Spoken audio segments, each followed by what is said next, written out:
This was a painting that I painted back in 2016 when Shanna Coons and I had our gallery, Bellamuse Gallery in Ogden, and I had just set up my camera to film this particular painting.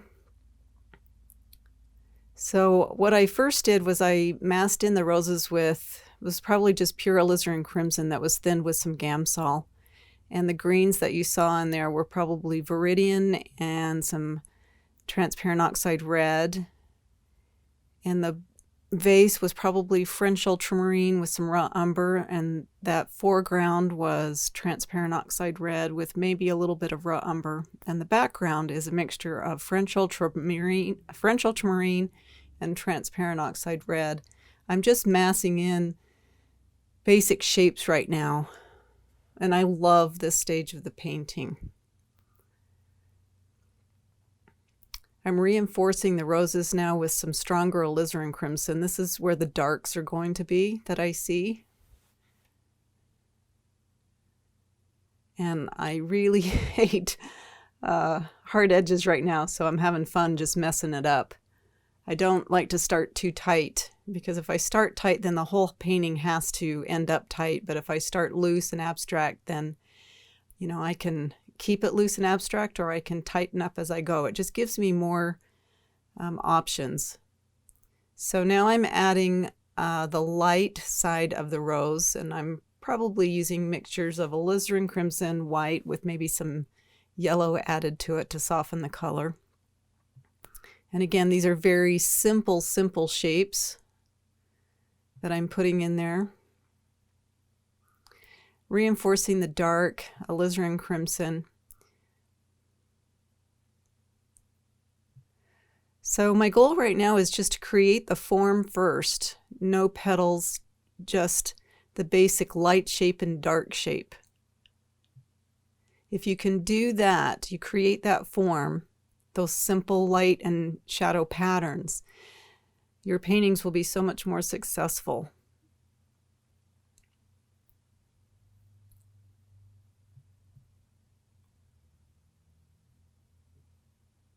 You can see that mixture that I just made there. They're a little cooler.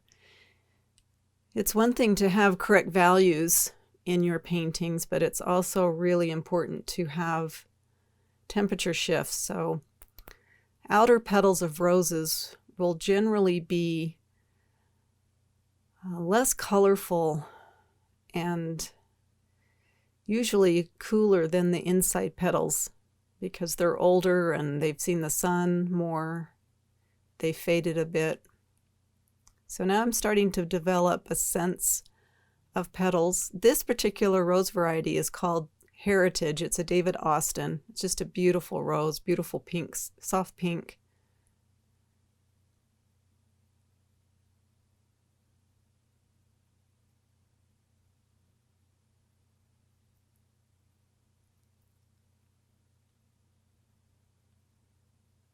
And you can, even though this video is sped up, you can see that, you know, I look and I make a few strokes, and then I stop and I look and I take a few strokes.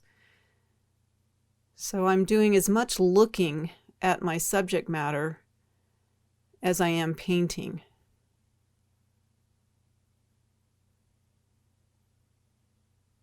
You can start to see the rose development now, and this is, again, I just love this part.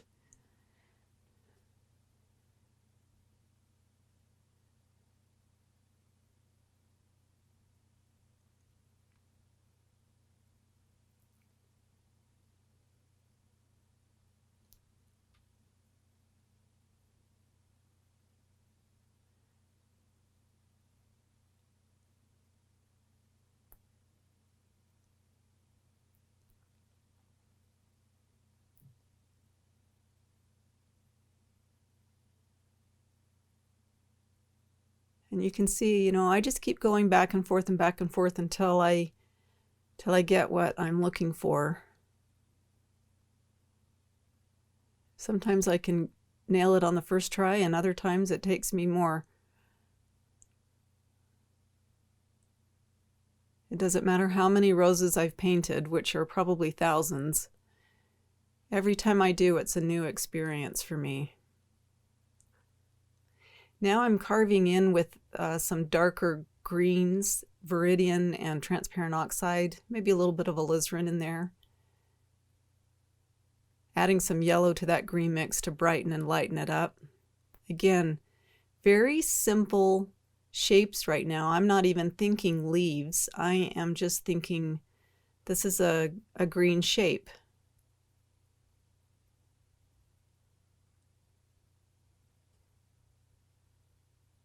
So the vase mixture right there is titanium white, a little bit of cadmium yellow deep or cadmium orange with a little bit of viridian. It's just kind of a warm white. And now I'm mixing well, that's probably French ultramarine or cobalt with a little bit of white. You can see that blue right there that I'm blending, that blue transition. That's a cool turning color that I put on that vase. The vase is being lit with a cool light. And so when I paint with a cool light, my shadows are going to be warmer, but that little cool transition between the light and the shadow helps turn the form.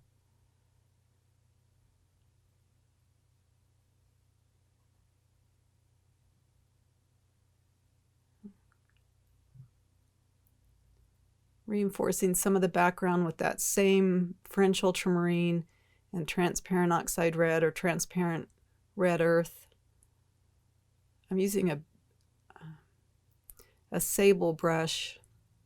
I use the Sable Tech 95590 series from Royal.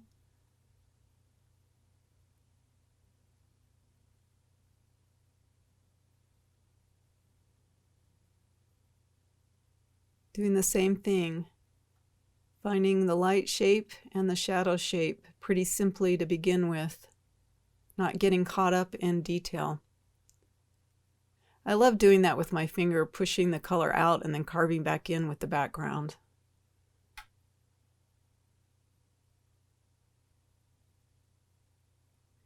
I'm also trying to create a connected quality between my lights. You can see the light of that particular rose where it faces the light is connecting to the light of the rose underneath it. And that's important to me. I try and find areas where I can connect lights to lights and darks to darks.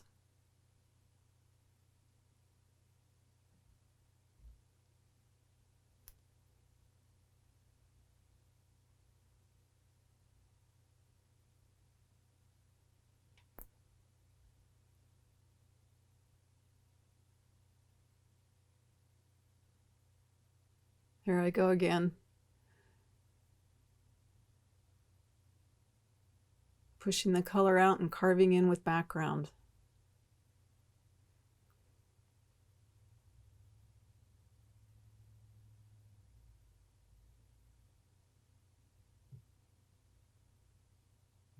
I love carving in like that.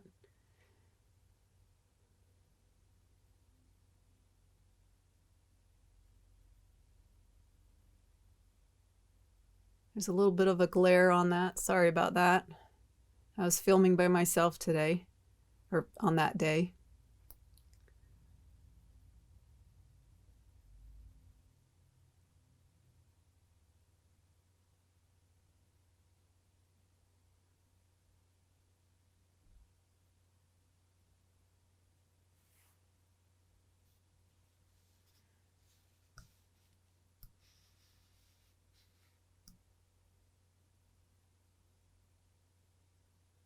The interesting thing about these roses is that, you know, they'll all come from the same bush, but every single rose is a unique specimen, just like we are. You know, we're all humans, but we all look different, and that's the same with roses. I've never painted a rose where they're two exactly alike. They're like snowflakes. We had a north light window in our gallery there, and there was probably a lot of cars come by that the sun was reflecting off. I think that's where those light glares are coming from. So I'm starting to put in some more leaves. And again, I'm not thinking of leaves, I'm just thinking of shapes. I'm looking at the shapes and seeing them as in an abstract quality. If I can make just, a few leaves resemble leaves, then there'll be a lot of greenery that just is very abstracted, and then your brain will figure out that they're leaves. I always like to say that I like to paint a poem and not a novel. And how much information do I need to put into this painting for you to know that it's these beautiful pink heritage roses in this Flow Blue vase? This particular vase I bought in an antique store in Fredericksburg. So carving again around that rose that's falling down from the vase.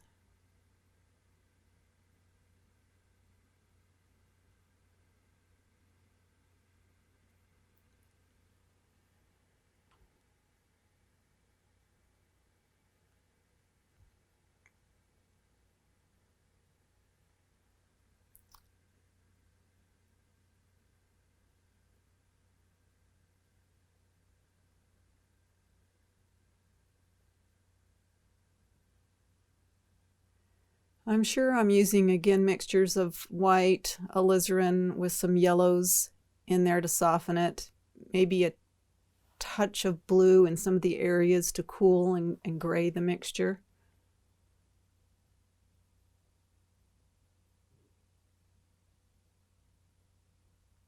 A little bud, I think.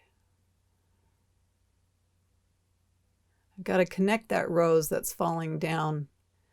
Right now it's the stem and green area don't connect it very well, so I will be connecting that.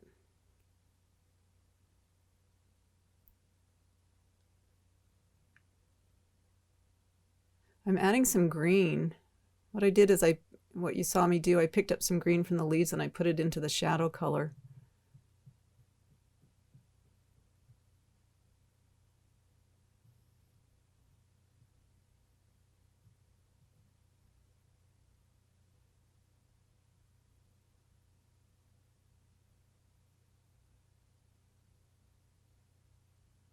Oh, this is the fun part. This is just straight French ultramarine with the dry brush. There's no medium in my brush. And I'm just making the brush kind of dance over the surface.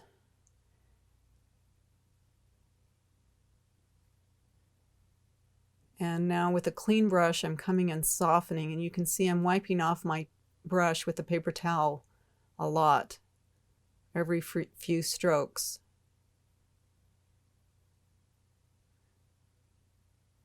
I want to make sure that the pattern that I do in the shadows stays in the shadow and doesn't jump out too much, so you can see that it's darker where it's in the shadow.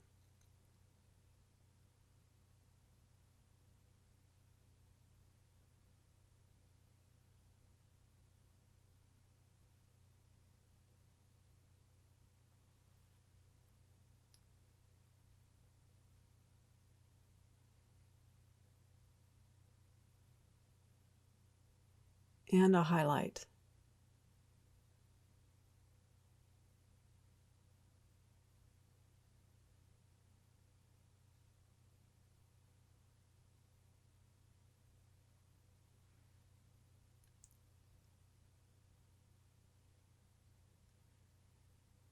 Adding some little petals on the ground, my debris that I love so much. Darkening the foreground with some more transparent oxide red and maybe some raw umber.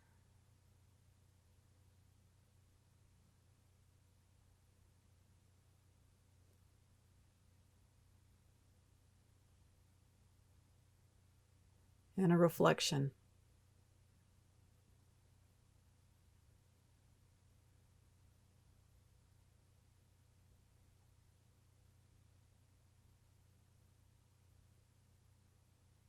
I'm trying to make sure that the grouping of petals are not the same. So the grouping on the left, there are more, and the grouping on the right, there's less. a variety of shapes and sizes.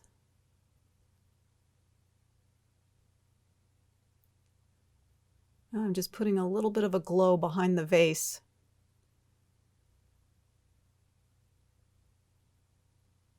Like there's atmosphere behind there.